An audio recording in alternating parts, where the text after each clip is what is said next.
Let's get some analysis around the party's election campaigns this weekend ahead of the May 29 vote. Well, KZN, the hotly contested provinces, at least one of them, including Gauteng here. It's often been said that these two provinces, they potentially could be snatched away from the grip of the ANC. Joining me for this analysis is Mpumelelo Phungula, a political analyst. Mr. Phungula, good evening to you and thank you for your time. When you hear former President Mbeki appealing to potential voters not to vote along tribal lines, why do you think he invokes that line specifically? Good evening to you, Koli, and the listeners. I'm quite confused as to why the former president would speak in that fashion. I was less surprised when it was the ANC Youth League president, Mr. Colin Malachi, who argued along those lines. I think if you look at the last election provincially, and this was at the time President Ramaphosa was already the president of the ANC and country. I mean, the president of the ANC, KZN was the best performing ANC province. And this was after, of course, his predecessor, Mr. Jacob Zuma, had left office.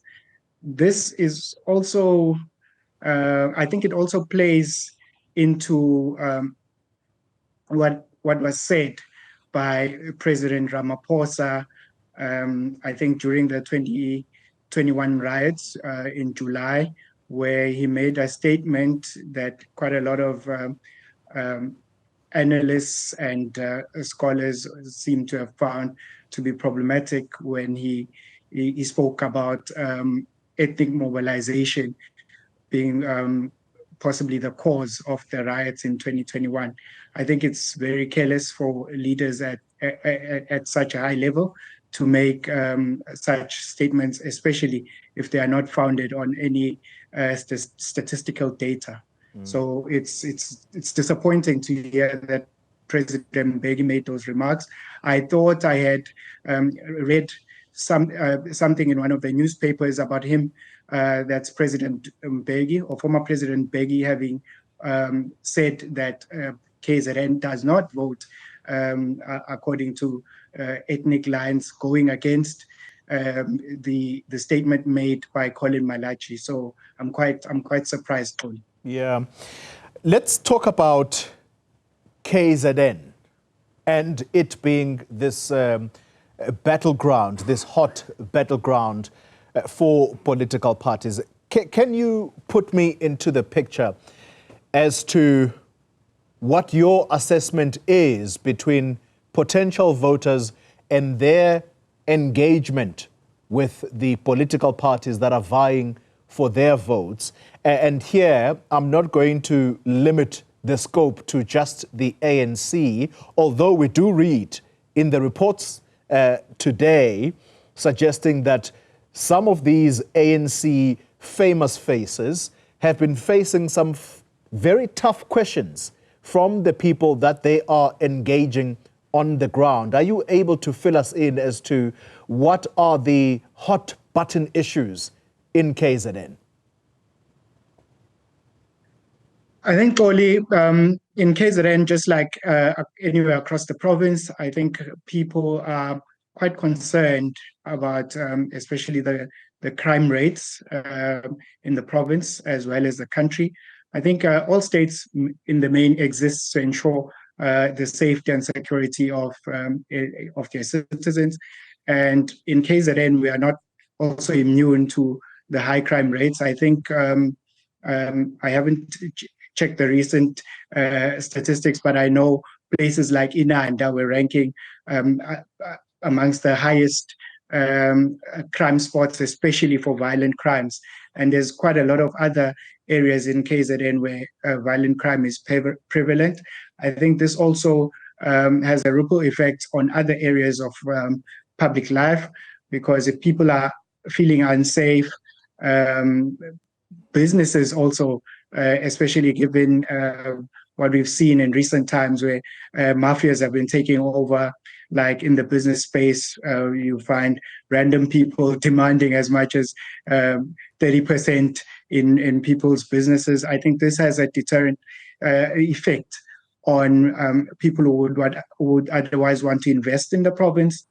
And obviously, it also has a ripple effect on inequality and poverty. Remember, the ANC prides itself as a party that's fighting the triple challenges, which is poverty, inequality, and poverty, inequality, and poverty, inequality, and unemployment. Unemployment, yes. So yes, so it's these three are obviously problematic across the country, and all political parties are trying to woo voters to convince them that they can turn the situation around. You will know, Toli and KZN, that in the last local election, the IFP made significant ground in this province. This is partly because a lot of the citizens were not happy about the state of the province. I mean, the state of the regions or their local areas under the ANC. So they tended then to vote for the IFP. Yeah. I think this is, for some, in certain quarters, this was interpreted as voting in, like you said earlier, according to tribal lines, because there's a stigma around the IFP being a party of ethnic Zulu people. But I think that is quite a narrow analysis of the situation, especially because we've also seen that there are areas where the DA has significant support, and you'll know that especially in the university spaces, the economic freedom fighters, their youth brigades have been making significant strides, taking over not only in KZN but in quite a lot of the other provinces.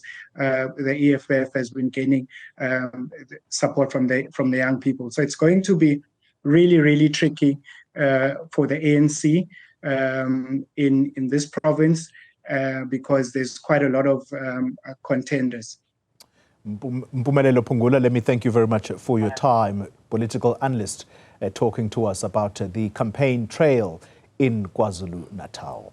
All right.